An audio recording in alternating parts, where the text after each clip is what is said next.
Di bagian sebelumnya, Tangsan dan Xiao berhasil bergabung di Akademi Sri Lanka. Bersama teman-teman barunya, ia diberikan sebuah misi untuk menyelesaikan permasalahan di desa sebelah demi menguji kemampuan mereka.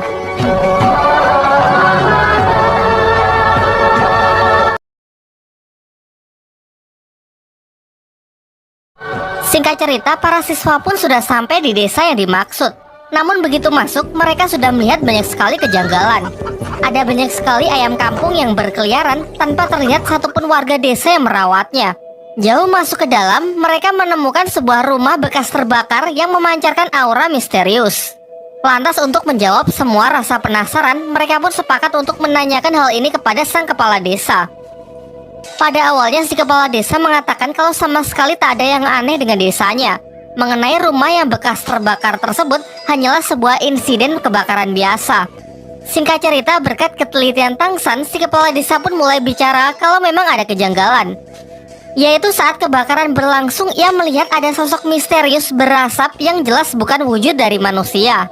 Namun tak ada satupun warga yang mengetahui mengenai keberadaan makhluk tersebut.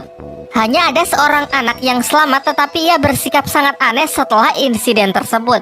Anak itu bernama Mang Ho Jun. Namun sayangnya di sini si kepala desa nampak tak ingin membicarakan hal itu lebih jauh dan cenderung terlihat merahasiakan sesuatu. Menyadari hal itu, Tangsan pun tak lagi mendesaknya dan berhenti bertanya agar si kepala desa merasa lebih tenang. Sementara Dai Mumbai di sini cukup dibuat kesal oleh Tangsan yang terlihat lebih profesional menanggapi situasi. Sedangkan ia sebagai siswa senior justru merasa terlihat amatir di depan anak-anak lain. Akan tetapi meskipun di depan mengiyakan setiap perkataan si kepala desa, di belakang Tangsan menyarankan semuanya agar mencari petunjuk sendiri di sekeliling desa. Hal ini karena jika mereka terus mendesak si kepala desa untuk bicara, bisa-bisa mereka malah diusir sebelum menyelesaikan apapun. Di antara mereka, Hulena lah yang menemukan anak tersebut di sebuah rumah bersama siluman asap yang dibicarakan kepala desa sebelumnya. Namun anak itu terlihat mengalami trauma berat dan malah lari ketakutan menjauhi Lena. Sementara Tangshan dan Xiao datang terlambat, sedikit kesal karena Hulena membiarkan anak itu pergi begitu saja. Malam harinya, Tangsan pergi ke tempat kepala desa untuk kembali mencoba mengorek informasi. Sayangnya si kepala desa mengatakan kalau ia sama sekali tak tahu keberadaan dari Mang Ho Jun. Dari sini kecurigaan Tangsan pun semakin kuat kalau si kepala desa memang sengaja menyembunyikan sesuatu. Ia kemudian berbicara kepada Dai Mumbai mengenai si anak Mang Ho Jun dan siluman asap yang tadi siang dilihat oleh Lena. Selain itu, di desa ini banyak sekali hal yang menurutnya sangat aneh. Salah satunya bagaimana bisa ada begitu banyak ayam namun sama sekali tak ada kotoran di tanah. Ditambah lagi semenjak mereka menginjakan kaki di desa ini, para ayam-ayam itu seakan mengawasi gerak-gerik mereka. Dan benar saja, sesuai dugaan Tangsan, ternyata si kepala desa memang menyembunyikan Mang Ho Jun di tempatnya dan rutin memberinya semacam obat. Dari kejauhan, Hulena diam-diam mengawasi si kepala desa yang dari belakangnya diikuti siluman asap yang ia lihat tadi siang. Ia pun lantas mengikuti makhluk itu sampai akhirnya makhluk itu menghilang di depan sebuah pintu. Di sisi lain, Suying bertemu dengan Dai Mumbai dan memperkenalkan dirinya sekaligus memberitahukan alasan mengapa ia ingin bertarung dan mengalahkan Dai Mumbai. Akhirnya terungkap bahwa Suying sebenarnya adalah calon istri dari Dai Mumbai yang menjadi korban perjodohan orang tua mereka. Meskipun perjodohan itu sudah lama sekali yang membuat Dai Mumbai sendiri juga sudah lupa. Tujuan Suying mengalahkannya adalah agar ia bisa membatalkan perjodohan tersebut. Terungkap sebenarnya Dai Mumbai pun juga tak menginginkan perjodohan tersebut. Tiba-tiba Tangsan dan Xiao yang sedang menguping dikagetkan dengan kedatangan Hulena dari belakang. Xiao kemudian menceritakan semua yang telah ia dengar mengenai hubungan rumit antara Suying dan Dai Mumbai. Hulena yang sejak awal tertarik dengan Dai Mumbai menjadi semakin penasaran. Ia pun kemudian mendekatinya dan mengatakan mengenai rumah yang ia temukan sebelumnya dan bersedia mengantarkan Dai Mumbai ke sana asalkan Dai Mumbai mau menceritakan mengenai perjodohannya. Singkat cerita, mereka berdua pun berangkat diikuti oleh Tangsan dan Xiao yang dari tadi sudah menguping pembicaraan mereka. Ternyata di balik pintu itu terdapat sebuah dimensi lain yang menyerupai desa ini. Sepertinya tempat ini memang sengaja diciptakan oleh si siluman asap. Namun belum jauh berjalan, mereka langsung diserang oleh si siluman asap. Di luar dugaan, siluman itu sangatlah kuat. Bahkan Lena dan Dai Mumbai pun sama sekali tak punya kesempatan untuk mengalahkannya.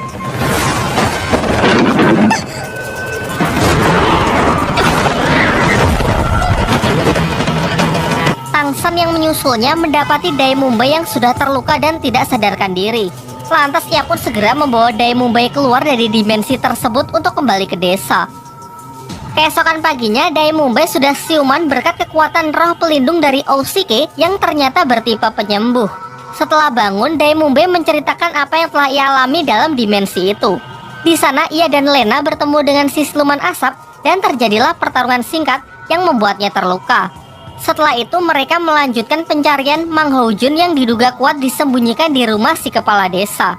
Dan benar saja, kecurigaan mereka pun terbukti saat diperiksa di belakang rumah. Mereka berhasil menemukan Mang Ho-jun yang nampak sedang dikurung di sana.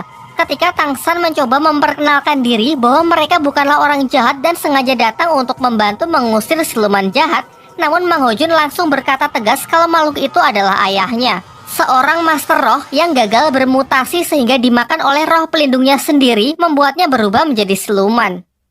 Singkat cerita, berkat bujukan dari Tangsan, Mang Ho-jun pun perlahan mulai tenang dan bersedia untuk bekerja sama dengan mereka. Ia pun kemudian menceritakan mengenai peristiwa kebakaran tersebut dan si kepala desa yang selama ini menyuruhnya untuk tetap bersembunyi. Sampai diajaklah Mang Ho-jun ke ruangan dimensi untuk mencari siluman asap yang dikatakan sebagai ayahnya.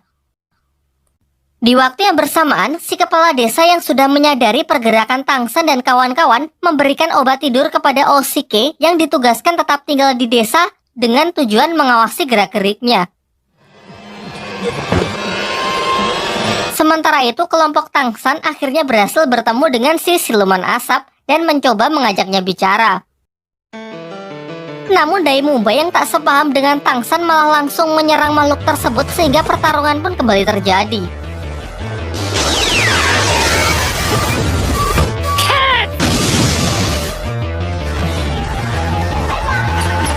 Pada pilihan lain, Tangsan pun juga ikut dalam pertarungan itu. Tetapi ia justru membantu siluman asap tersebut untuk menghindari seluruh serangan dari Su Ying dan Dai Mumbai. Di sini Tangsan menyadari sesuatu, bahwa sebenarnya makhluk itu sama sekali tak berniat melukai siapapun. Pertarungan terjadi karena pihak Tangsanlah yang menyerangnya terlebih dahulu. Sayangnya keributan itu dimanfaatkan oleh si kepala desa untuk menarik Mang Ho-jun menjauh. Ia kemudian meyakinkan Mang Ho-jun supaya tidak mempercayai orang-orang dari Sri Lanka itu karena mereka itu adalah orang-orang jahat. Ia kemudian pergi ke sebuah rumah yang ternyata di dimensi ini rumah yang seharusnya terbakar masih utuh. Namun rumah tersebut memiliki semacam penghalang yang diciptakan si siluman asap, di mana penghalang tersebut dapat membakar siapapun yang melewatinya. Lantas kepala desa pun menyuruh Mang Ho-jun lah yang masuk terlebih dahulu untuk membukakan jalan bagi dirinya. Karena ia percaya bahwa si siluman asap itu tidak akan menyakiti Mang Ho-jun. Dari belakang ternyata Wu Lena mengikutinya dan berhasil membuat si kepala desa jatuh pingsan sebelum ia dapat menyusul Mang Ho-jun. Singkat cerita, bersama Xiao, Wu Lena pun masuk ke rumah tersebut untuk menyusul Mang Ho-jun demi memecahkan teka-teki yang selama ini belum terungkap. Ternyata di dalam rumah itu tersimpan roh pelindung legendaris yaitu Phoenix Api, peninggalan leluhur desa yang sengaja diwariskan secara turun-temurun, dan pada generasi ini Mang Ho-jun lah yang terpilih menjadi pewarisnya.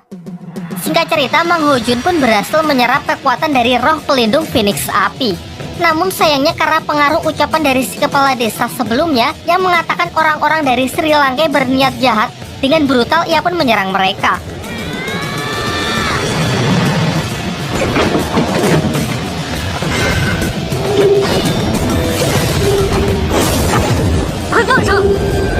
Selain itu, Mang Ho-jun yang belum bisa mengendalikan kekuatannya benar-benar menyerang dengan brutal. Meskipun pihak Tangsan sudah berusaha keras untuk menekannya, namun kekuatan Mang Ho-jun sangatlah powerful karena dia sendiri sama sekali belum bisa mengendalikannya.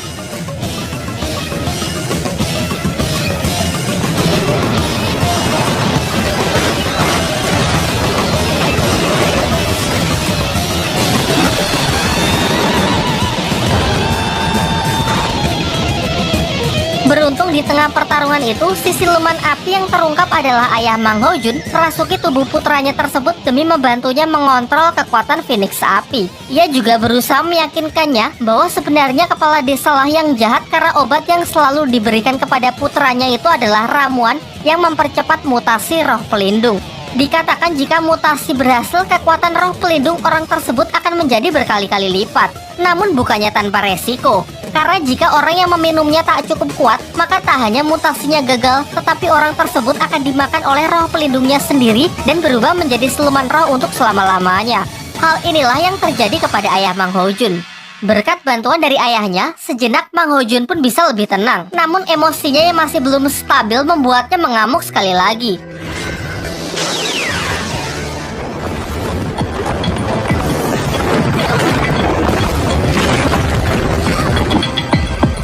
Untung saja di saat-saat genting, si kepala akademi pun datang dan berhasil menghentikan kekuatan liar dari Mang Hojun. Kemudian si kepala akademi menjelaskan bahwa kekuatan dahsyat Mang Hojun yang lepas kendali jika dibiarkan akan sangat berbahaya. Sehingga ia harus segera disadarkan, atau pilihan terburuk jika kesadarannya tak juga kembali, maka satu-satunya jalan adalah dengan membunuhnya. Mendengar hal itu, Tang San pun segera mendekati Mang Hojun untuk menghindari pilihan terburuk. Meski itu dapat melukai dirinya agar Mang Hojun bisa tersadar, ia lantas berusaha meyakinkannya bahwa Mang Hojun kini tak lagi sendiri. Ia akan memberinya sebuah rumah dan orang-orang di akademi akan menjadi keluarganya. Usaha Tang San pun tak sia-sia. Pengorbanannya tersebut menyentuh hati Mang Hojun sehingga ia bisa lebih tenang dan kekuatannya menjadi lebih stabil. Setelah insiden itu, mereka pun kembali ke desa untuk menginterogasi si kepala desa apa motivasinya dan dari mana ia mendapatkan obat mutasi tersebut.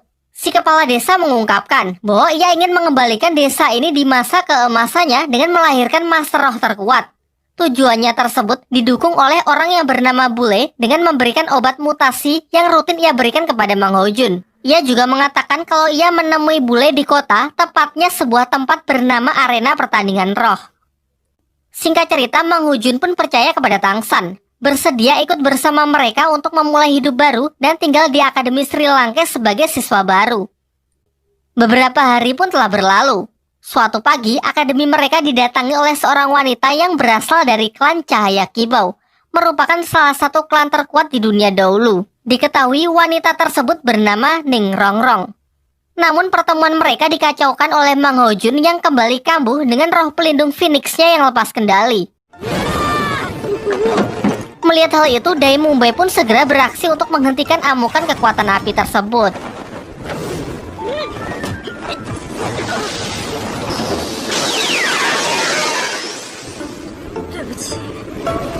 Tak lama setelah itu, Pak Kepala Akademi datang untuk menemui Ning Rongrong. Ning Rongrong lalu memperkenalkan diri dan memberikan surat dari ayahnya yang berisi permohonan agar putrinya bisa diterima sebagai siswa di Akademi Sri Lanka. Catatan, jika ia diterima, maka seluruh hutangnya di klan Cahaya akan dianggap lunas.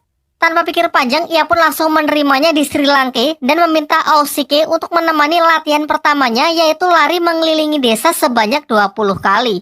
Namun baru dapat satu putaran, Rongrong pun sudah kelelahan dan menyuruh Ausike untuk melanjutkannya sendiri. Sementara ia akan melepas penat dengan jalan-jalan di kota.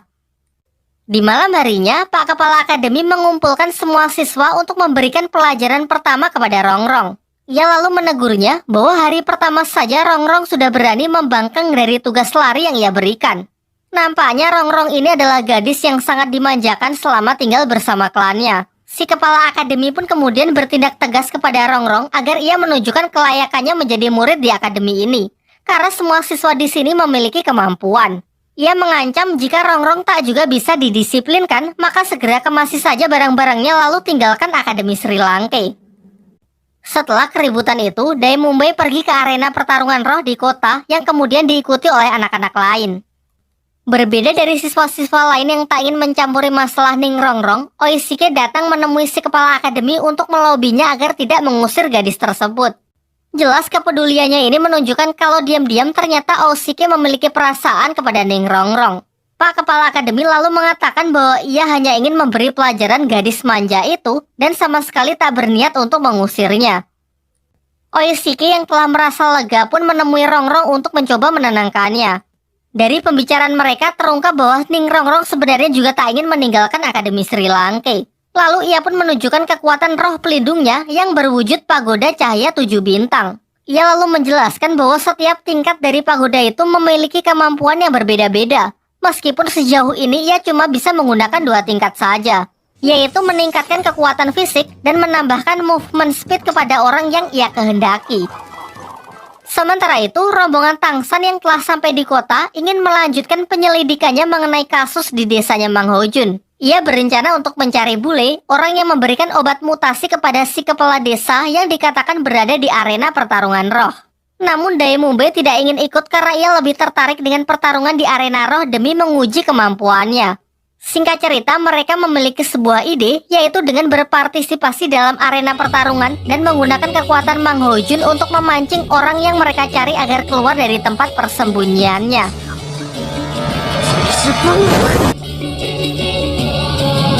Lanjut ke bagian 4.